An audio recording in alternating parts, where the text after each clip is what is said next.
Welcome once again, my friends, and thank you for stopping by to listen to an old storyteller. Today we have a Roman tale, and the title of this story is Callisto. Callisto was another maiden who excited the jealousy of Juno, and the goddess changed her into a bear. "I will take away," said she, "that beauty which you have captivated my husband." Down fell Callisto on her hands and knees. She tried to stretch out her arms in supplication. They were already beginning to be covered with black hair.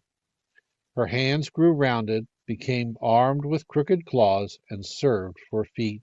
Her mouth, which Jove used to praise for its beauty, became a horrid pair of jaws. Her voice, which if unchanged would have moved the heart to pity, became a growl, more fit to inspire terror. Yet her former disposition remained, and with continual groaning she bemoaned her fate, and stood upright as well as she could, lifting up her paws to beg for mercy, and felt that Jove was unkind, though she could not tell him so. Ah, how often, afraid to stay in the woods all night alone, she wandered about the neighborhood of her former haunts. How often, frightened by the dogs, did she, so lately a huntress, fly in terror from the hunters. Often she fled from the wild beasts, forgetting that she was now a wild beast herself, and, bear as she was afraid of the bears. One day a youth espied her as he was hunting. She saw him and recognized him as her own son, now grown a young man. She stopped and felt inclined to embrace him.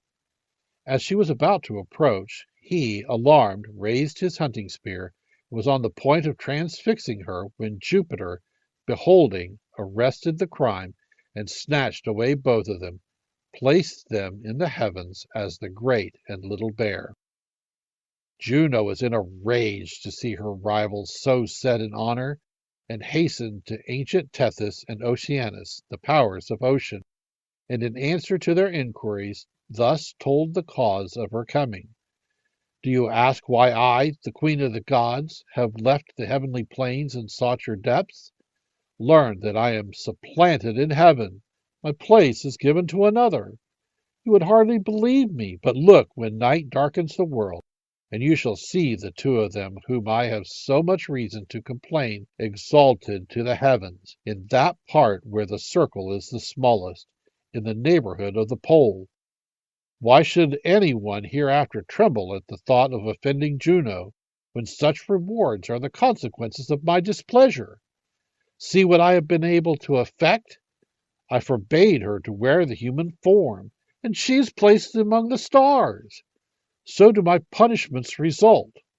Such is the extent of my power. Better that she should have resumed her former shape, as I permitted Io to do. Perhaps he means to marry her and put me away. But you, my foster parents, if you feel for me, and see with displeasure this unworthy treatment of me, show it, I beseech you, by forbidding this guilty couple from coming into your waters."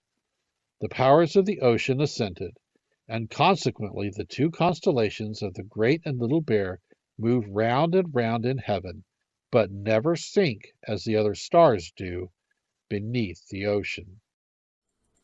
Thank you once again for listening to this story. If you enjoyed this story, please press that like button. Also, please help an old storyteller out by subscribing to my channel. The next story will be posted in a few days, so until then, may your story continue to be a good one.